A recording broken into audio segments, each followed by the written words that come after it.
Hello students, I am Shivam Sahu. आज जो हम बात करने वाले हैं एक्सरसाइज 4.6 क्वेश्चन नंबर 16। ओके, अब यहाँ पर क्वेश्चन नंबर 16 क्या है, वर्ड प्रॉब्लम है। तो इसको देखते हैं। यहाँ पर क्या लिखा हुआ है, the cost of 4 kg onion, 3 kg wheats and 2 kg rice is ₹60। मतलब 4 kg onions, wheat and rice की बात हुई है। ओनियन, वीट एंड राइस, जो कि 4 kg onion and 3 kg wheats and 2 kg rice of ₹60। And then the cost of 2 kg onion, 4 kg wheat and 6 kg rice is ₹90। After that, the cost of the 6 kg onion and 2 kg wheat and 3 kg rice is ₹70.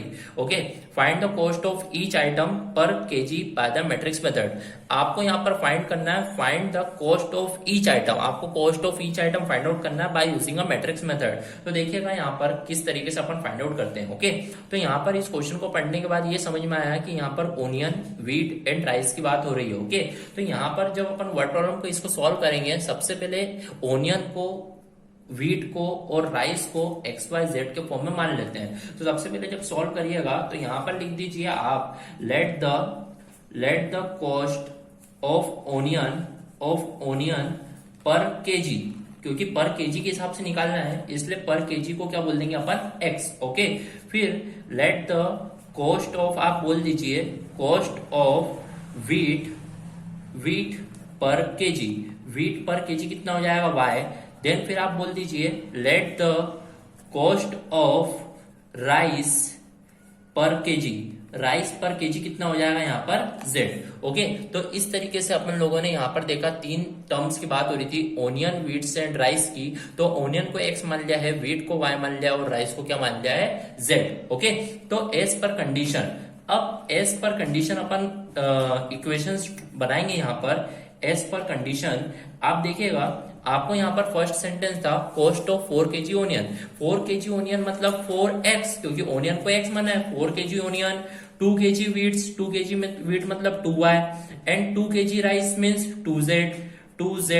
Then 2z is equal to कितना हो जाएगा, total कितने rupees के, 60 rupees के। Okay, this is our first equation of first sentence. Okay, फिर अपन बात करते हैं आगे।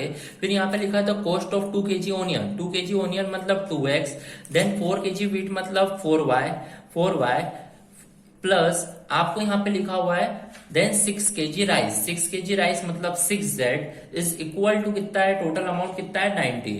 देन आप बात करते हैं फिर थर्ड सेंटेंस की, the cost of the 6 kg onion. 6 kg onion मतलब 6x plus then 2 kg wheat means 2y plus फिर आपको बोला है 3 kg राइस मतलब 3z, जो टोटल रुपीज के हैं, कितने रुपीज के हैं ये, 70। ओके, तो इस तरीके से आपने एज पर कंडीशन क्वेश्चन पढ़ने के बाद 3 सेंटेंस के 3 इक्वेशन क्या कर लिए, बना लिए। ओके, अब यहाँ पर आपको बोला गया है क्वेश्चन में find the cost of each item, मतलब यहाँ पर XYZ की वैल्यू फाइंड करना है by using a matrix method. Okay, अब देखिए जो भी इक्वेशन आपकी आई है, सबसे पहले इस इक्वेशन से अपन A matrices, B matrices and X matrices find out कर लेते हैं। तो यहाँ पर A मैट्रिसेस आप देखेंगे वो क्या है, 4 3 2, देन 2 4 6, देन 6 2 3, ये आपको A मैट्रिसेस गिवन है। फिर उसके बाद आप देखेंगे यहाँ पर X जो आपका मैट्रिसेस रहेगा वो क्या है, क्या क्या वेरिएबल फाइंड करना है, X Y Z। ओके, तो ये X मैट्रिसेस हो गया। फिर आप देखिएगा यहाँ पर B जो मैट्रिसेस आपका रहेगा वो कितना है, 60 90 and then 70। Okay, 60 90 and 70। Okay, तो इस तरीके से जैसे ए मैट्रिक्स आपका है 4 3 2, 2 4 6, 6 2 3, एक्स जो है XYZ, बी जो है 60 90 70। तो इसकी हेल्प से अपन मैट्रिसेस मेथड की हेल्प से XYZ की वैल्यू फाइंड आउट करेंगे। ओके, अब मैट्रिसेस मेथड क्या होती है, x इक्वल टू बी। सो यहाँ पर देखेंगे x इक्वल टू क्या हो जाएगा, A इनवर्स B। अब आप देखेंगे A इनवर्स आपको फाइंड आउट करना है। तो A इनवर्स एग्जिस्ट कर रहा है कि नहीं, पहले उसको चेक करने के लिए आपको पहले क्या निकालना होगा, डिटर्मिनेंट ऑफ A।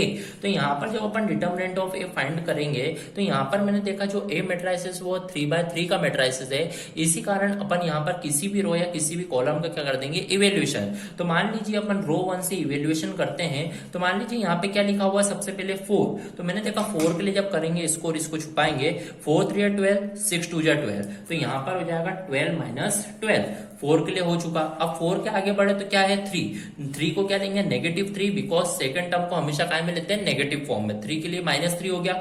फिर आप देखेंगे इसको छुपाओगे, 3 2 जा 6, 6 6 जा 36, तो यहाँ पर हो जाएगा 3 2 जा 6 माइनस 6 6 जा 36। ओके, तो 3 के लिए भी हो चुका है। अब 3 के बाद क्या आएगा 2, 2 के लिए जब सॉल्व करोगे तो आपने देखा 2 2 जा 4, 4 6 24, तो यहाँ पे जब 2 के लिए सॉल्व करेंगे तो आपने देखा 2 2 जा 4, 4 6 जा 24, तो ये -24 हो गया। अब आप देखिएगा 4 मल्टीप्लाई बाय 12 0 -3 इंटू 36 माइनस 6 कितना होगा 30, then -30 plus 2 into 24 minus 4 20, then -20। Okay, तो यहाँ पर आप देखिएगा ये तो 0 हो चुका है। 33 जा 90 means minus minus plus 90, then 22 जा 40 प्लस माइनस माइनस तो -40। तो आप देखिएगा यहाँ पर जो आपका ए डिटर्मिनेंट आया वो कितना आया है 50। तो आपने यहाँ पर ए डिटर्मिनेंट 50 आया, तो इसका मतलब आप ये समझे ए डिटर्मिनेंट इज जो है वो नॉट इक्वल टू 0। तो इसका मतलब हैंस ए इनवर्स एग्जिस्ट। तो इसका मतलब क्या हुआ, हेंस आपका जो ए इनवर्स जो है वो क्या कर रहा है, एग्जिस्ट कर रहा है। ओके, अब यदि ए इनवर्स एग्जिस्ट कर रहा है तो आप देखिएगा ए इनवर्स का जो आपका कंसेप्ट फॉर्मूला होता है वो फॉर्मूला आपका क्या होता है, एडजॉइंट ए अपॉन में क्या होता है, determinant of A. Adjoint A upon में डिटर्मिनेंट ऑफ ए। अब डिटर्मिनेंट ऑफ ए तो आप फाइंड कर चुके हो 50, आपको यहाँ पर क्या फाइंड करना है, एडजॉइंट ए। एडजॉइंट ए क्या होता है, माइनर निकालो, कोफैक्टर जो भी कोफैक्टर आता है उसका ट्रांसपोज करना। तो मान लीजिए आपको जो ए जो देके रखा है, ए मैट्रिक्स जो भी आपको देके रखा है इसका माइनर निकालेंगे। तो आप देखिए यहाँ पर सबसे पहले M11 1 2 1 3 2 1 2 2 2 3 3 1 3 2 3 3। तो सबसे पहले यहाँ पर माइनर फाइंड आउट करेंगे। यहाँ पर तो आप देखिएगा सबसे पहले मान लीजिए अपन 1 1 के लिए फाइंड करते हैं। तो 1 1 के लिए मतलब ये 4 के लिए जब फाइंड करेंगे तो इसको और इसको छुपाएंगे, 4 3 या 12, 6 2 या 12, तो 12 माइनस 12 कितना हो जाएगा 0।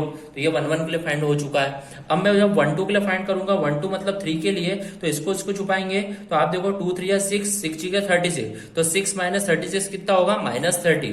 तो आप देखोगे 1 2 कितना आएगा -30, 1 2 जो आएगा आपका कितना आएगा -30। देन आप 1 3 के लिए जब सॉल्व करोगे मतलब 2 के लिए, तो इसको छुपाओगे तो 2 2 जा 4, 6 4 24, तो 4 माइनस 24 कितना होगा -20। तो 1 3 के लिए भी हो चुका। अब 2 1 के लिए सॉल्व करेंगे। 2 1 मतलब सेकंड रो फर्स्ट कॉलम के मतलब 2 के लिए, तो इसको छुपाएंगे। 3 3 जा 9, 2 2 जा 4, तो 9 माइनस 4 कितना हो जाएगा यहाँ पर 5। तो 2 1 के लिए भी हो चुका। अब 2 2 के लिए जब फाइंड करेंगे, 2 2 मतलब सेकंड रो सेकंड कॉलम मतलब 4 के लिए, इसको छुपाएंगे। तो आप देखिए 4 3 या 12, 6 2 या 12, तो मतलब 12 माइनस 12 कितना हो जाएगा यहाँ पर 0 हो जाएगा। ओके, फिर आप देखिए 2 3 के लिए फाइंड करेंगे सेकंड रो थर्ड कॉलम के लिए मतलब 6 के लिए, तो इसको छुपाओगे। 4 2 जा 8, 6 3 या 18, तो 4 2 जा 8, 8 माइनस 18, तो यहाँ पे हो जाएगा ये कितना हो जाएगा -10। फिर 3 1 के लिए जब सॉल्व करेंगे, 3 1 मतलब थर्ड रो फर्स्ट कॉलम मतलब 6 के लिए, तो इसको और इसको आप जब छुपाओगे तो आपने देखा 6 3 या 18, 4 2 जा 8, 6 3 या 18 माइनस 8 कितना होगा 10। तो यहाँ पर ये जो आएगा 3 1 वो कितना आएगा 10। जब आप 3 2 के लिए फाइंड करोगे तो मतलब ये 2 के लिए, तो इसको छुपाओगे। 4 से 24 माइनस 4, तो मतलब ये कितना हो जाएगा 20।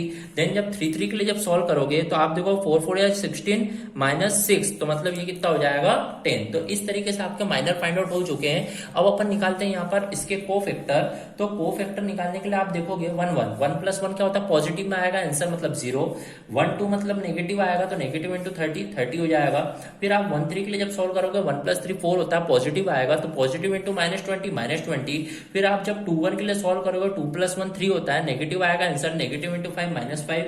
देन फिर आप यहाँ पर सॉल्व करोगे 2 2 के लिए, 2 + 2 4 मतलब पॉजिटिव, पॉजिटिव मतलब 0 0। फिर आप देखिए यहाँ पे 3 1 के लिए जब सॉल्व करेंगे, 2 3 के लिए सॉल्व करेंगे, तो 2 3 के लिए जब 2 + 3 5 मतलब नेगेटिव, नेगेटिव इंटू -10 पॉजिटिव 10 होगा।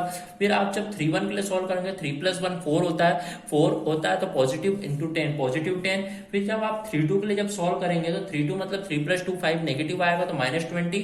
देन 3 3 के लिए जब सॉल्व करेंगे 3 + 3 6 मतलब पॉजिटिव आएगा, पॉजिटिव इंटू 10 10।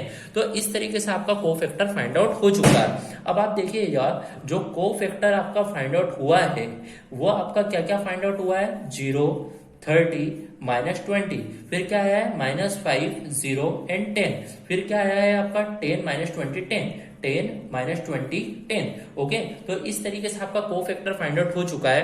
पर आपको को फैक्टर फाइंड आउट नहीं करना है, आपको तो ए इनवर्स फाइंड करने के लिए आपको एडजॉइंट ए अपॉन में डिटर्मिनेंट ऑफ ए फाइंड करना है, मतलब आपको एडजॉइंट ए फाइंड करना है।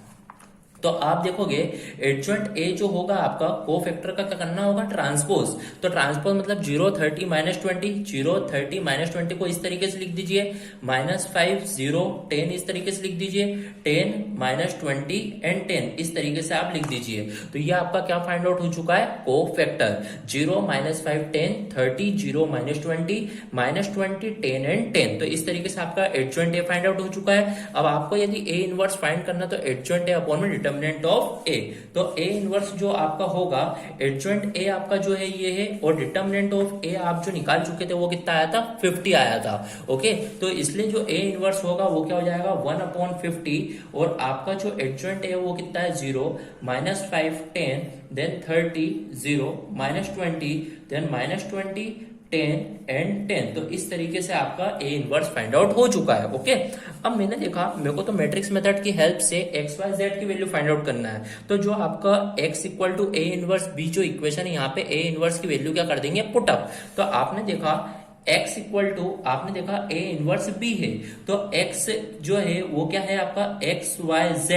तो आप देखिएगा आपका जो ए इनवर्स है वो कितना है, 1/50 देन क्या है आपका 0 -5 10 देन 30 0 -20 10 एंड 10। ओके, उसके बाद आप देखेंगे बी की जो वैल्यू है आपकी कितनी है, 60 90 70। तो यहां पर आप रख दीजिए 60 90 एंड देन 70। ओके, तो यहां पर अपन करेंगे एक्स वाई जेड की वैल्यू फाइंड आउट करने के लिए अपन यहां पर करते हैं, आप यहां पर करें कि सबसे पहले 1/50 का मल्टीप्लाई कर दीजिए। 1/50 का मल्टीप्लाई जब आप यहां पर करेंगे तो 0 में करेंगे 0, 1/50 का जब 5 में करेंगे तो -1/10 हो जाएगा, फिर 10/50 कितना हो जाएगा, 1/5 हो जाएगा। उसके बाद में आप देखेंगे 30 का इसमें करेंगे तो ये कितना हो जाएगा, 3/5 हो जाएगा। फिर उसके बाद में देखेंगे 0/50 0 हो जाएगा, -20/10 तो -2/5 होगा, फिर -20 फिर -2/5 होगा यहाँ पर भी। फिर आप देखेंगे 10/50 मतलब 1/5 होगा, फिर 10/5 मतलब ये भी क्या होगा, 1/5। और फिर यहाँ पर आपका क्या लिखा हुआ है, 60 90 एंड देन 70। अब आपने देखा यदि आपको एक्स वाई जेड की वैल्यू फाइंड आउट करना है तो आपको यहाँ पर क्या करना होगा, इसका मल्टीप्लीकेशन। तो देखिए 0 60 या 0 देन -1/10 का मल्टीप्लाई करना होगा 90 से, प्लस 1/5 का मल्टीप्लाई करना होगा 70 से। ओके, तो इस तरीके से आप करेंगे। फिर 3/5 का मल्टीप्लाई करना होगा आपको 60 से, प्लस 0 का मल्टीप्लाई तो किसी से भी करो 0, फिर -2/5 का मल्टीप्लाई करना होगा आपको 70 से। फिर उसके बाद आप देखोगे -2/5 का 60 से, -2/5 का मल्टीप्लाई 60 से, फिर प्लस 1/5 का जो मल्टीप्लाई करना होगा वो किससे करना होगा, 90 से। फिर आप देखोगे वापस से 1/5 का जो मल्टीप्लाई करना होगा 7 से, 1/5 का मल्टीप्लाई जो होगा वो किससे होगा, 70 से। तो इस तरीके से आप मल्टीप्लिकेशन करोगे तो आप देखोगे यहाँ पर जो आपकी एक्स वाई जेड की जो वैल्यू आएगी वो क्या क्या आएगी, देखिएगा 0 0 0 कैंसिल आउट, 9 -9 5 14 जा, तो 14 -9 कितने होते हैं यहाँ पर, 14 -9 5। तो आपकी जो x की वैल्यू आएगी यहाँ पर कितनी आ जाएगी, 5। फिर आपने देखा 5 12 जा, 12 3 36, 5 14 जा, 14 2 28 -28। फिर आप देखोगे 36 -28, 36 -28 कितने होते हैं, 8। तो यहाँ पर पॉजिटिव 8 आ गई यहाँ पर। फिर आप देखिए 5 12 जा, -24, 5 18 जा, 5 14 जा, 14 + 18 कितने होते हैं, 32 यहाँ पर -24, तो यहाँ पर ये कितना आ जाएगा, 8। तो यहाँ पर इस तरीके से आपकी एक्स वाई जेड की वैल्यू फाइंड आउट होगी। तो यहाँ पर आप बोलोगे आपकी जो एक्स की वैल्यू जो आई है वो कितनी आई है, 5। फिर आप बोल दीजिए जो y की जो वैल्यू आई है वो कितनी आई है, 8।